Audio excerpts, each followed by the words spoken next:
வணக்கம். கதிர்குரல் செய்திகளுக்காக லலிதா ரவி.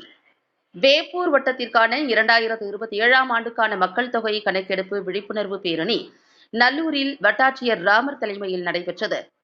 கடலூர் மாவட்டம் வேப்பூர் வட்டத்திற்கான 2027ஆம் ஆண்டிற்கான சுய கணக்கெடுப்பு நடைபெற்றது. வட்டாட்சியர் ராமர் தலைமையில் நல்லூரில் உள்ள அரசு மேல்நிலைப் பள்ளியிலிருந்து ஊராட்சி ஒன்றிய அலுவலகம் வரை விழிப்புணர்வு வாசகங்கள் அடங்கிய பதாகைகளுடன் பேரணியாக சென்று விழிப்புணர்வு ஏற்படுத்தினர்.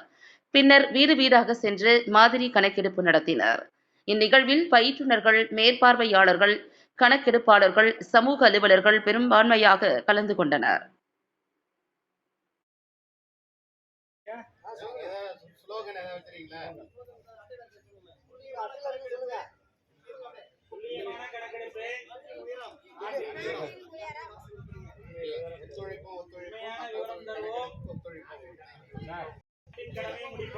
மக்கள் தொகை கணக்கெடுப்பு